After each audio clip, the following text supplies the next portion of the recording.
নমস্কাৰ বেদিক এষ্ট্ৰলজি আসামৰ সকলো বন্ধু-বান্ধৱীলৈ মোৰ আন্তৰিক অভিনন্দন জ্ঞাপন কৰিলোঁ।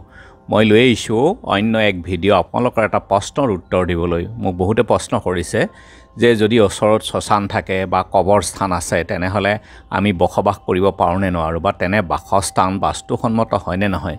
গতিকে এই প্ৰশ্নৰ উত্তৰ দিবলৈ এই ভিডিঅ'টো আপোনালোকৰ বনাইছোঁ, শেষলৈকে চাওক, আপোনালোকে ইয়াৰ উত্তৰ পাব। আগৰ দিনত শ্মশান ঘাট বা কবৰস্থানসমূহ বাসস্থানৰ পৰা অলপ দূৰত আছিলে বা গাঁও বা চহৰ অঞ্চলৰ পৰা দূৰত আছে। আজিকালি সেই অঞ্চলবিলাকে লাহে লাহে চহৰ হৈ পৰিছে বা মানুহৰ বসতি হৈ পৰিছে বা ঘৰ দুৱাৰ ইত্যাদি বনাবলৈ লৈছে।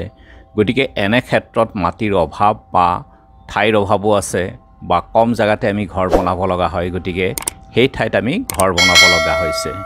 এনে ক্ষেত্ৰত আমি যেতিয়া দেখোঁ বা দেখি থাকোঁ কোনো মৃত ব্যক্তিক কবৰ দি আছে বা অথবা কোনো চিতা জ্বলি আছে আৰু তেওঁলোকৰ আত্মীয়সকলে আত্মীয়বৰ্গই কান্দা-কাটি কৰি আছে, তেতিয়াহ'লে মনত এটাতো অশুভ প্ৰভাৱ পৰিবই। কিন্তু ইয়াৰ কাৰণে বাস্তুটো সাধাৰণতে নহয়, যদিহে সম্পূৰ্ণ ঘৰখন বাস্তুসন্মতভাৱে বনোৱা হয়।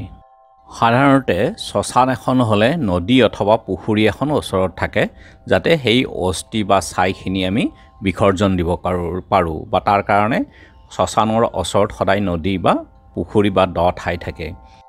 এতিয়া চাওক, যদি উত্তৰৰ ফালে শ্মশান এখন থাকে অথবা পূবৰ ফালে থাকে তেনেহ'লে উত্তৰৰ ফালে জলতত্ত্ব আধিক্য থাকিব, কাৰণ উত্তৰৰ ফালে যিহেতু শ্মশানখন আছে গতিকে পুখুৰী বা নদী থাকিব, আৰু যেতিয়া পুখুৰী বা নদী থাকিব সেইটো অলপ এঢলীয়া হৈ যাব, কাৰণ ঘৰটো আপোনাৰ সমান জেগাত থাকিব, তাৰ পৰা অলপ আঁতৰি গৈ শ্মশানৰ পাছতে এঢলীয়া হ'বই যদি দ ঠাই আছে।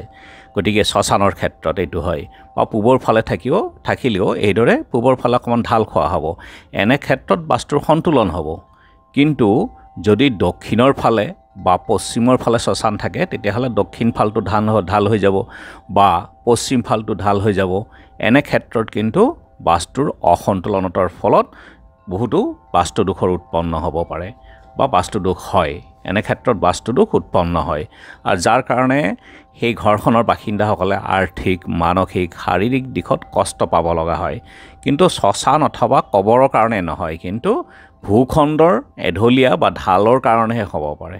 গতিকে এনে ক্ষেত্ৰত এটা উপায় আছে, যদিহে আপোনালোকৰ বাসস্থানখনৰ দক্ষিণে বা পশ্চিমে এনেধৰণৰ শ্মশান বা কবৰস্থান আছে তেনেহ'লে অষ্টভুজ আকৃতিৰ এখন দাপোন, যাক কোৱা হয় পাকুৱা এখন সেই দিশৰ ফালে লগাই ৰাখক, বাস্তুদোষ আপোনাৰ সন্তুলন হ'ব। ধন্যবাদ।